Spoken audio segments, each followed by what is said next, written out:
श्री स्वामी समर्थ. जयशंकर. आपण आपले सगळे सण अगदी उत्साहाने साजरे करत असतो. त्यामध्येच हा होळीचा सणही आपण अगदी उत्साहाने साजरी करतो. 13 मार्चला होळी आहे आणि होळीच्या दिवशी खरं तर आपण आपल्यातले जे दुर्गुण आहेत, वाईट गुण आहेत, जे आपल्यातली नकारात्मकता आहे, घरात जी नकारात्मकता आहे, ती सगळी या होळीमध्ये स्वाहा करायची असते.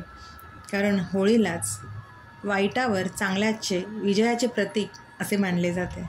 भक्त प्रल्हादाला जेव्हा होलिका ही जाळून खाक करण्यासाठी बसली होती, तेव्हा तिच्या अहंकारापुढे भक्त प्रल्हादाची भक्ती श्रेष्ठ ठरली आणि असत्याला जाळून सत्याचा प्रकाश हा त्याच्या भक्तीने पसरवला. तेव्हापासून ही होलिका दहन आपण साजरी करतो.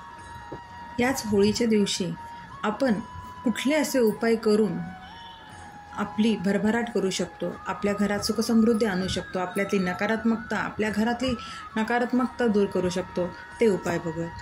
आपल्या कामात सतत जर काही ना काही अडथळे येत असतील, अडचणी येत असतील, तर होळीच्या जळत्या अग्नीमध्ये एक अख्खा नारळ आपली अडचण सांगून होळीमध्ये अर्पण करावा. आपले अडथळे कमी होण्यास नक्कीच मदत होते.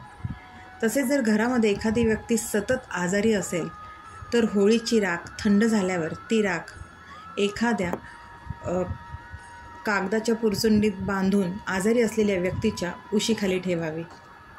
त्यामुळे आजार बरा होण्यास नक्कीच मदत होते. हो, पण त्यासोबत औषधोपचारही तितकेच महत्त्वाचे असतात.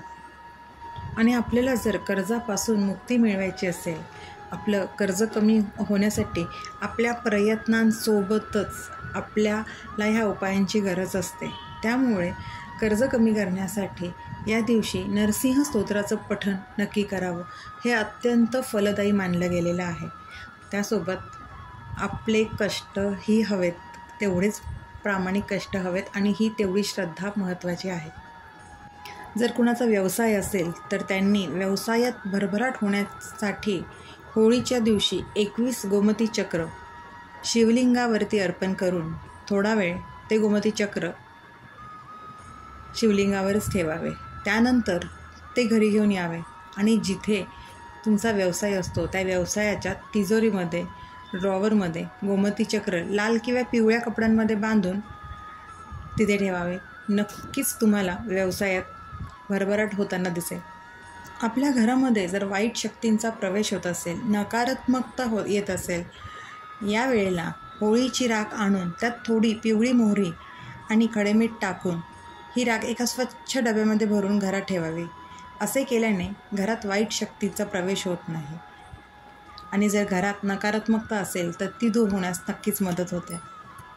आणि आपल्याला लक्ष्मी प्राप्ती हवी असेल तर होळीच्या दिवशी ओम महालक्ष्मी नमः या मंत्राचा जप करावा आणि देवीला लक्ष्मी प्राप्तीसाठी प्रार्थना करावी. हे असे छोटे आणि साधे उपाय नक्कीच करावेत. आपल्या कष्टांसोबत आपल्याला आपल्या नशिबाची सोबत असणं, त्याची जोड असणं अत्यंत गरजेचं असतं. त्यामुळे आपल्या कष्टासोबत, आपल्या प्रामाणिक कर्मासोबत हे उपाय नक्की करावेत. या उपायांचा प्रभाव नक्कीच आपल्याला दिसून येतो. श्री स्वामी समर्थ. अशक्य ही शक्य करतील स्वामी, अशक्य ही शक्य करतील स्वामी.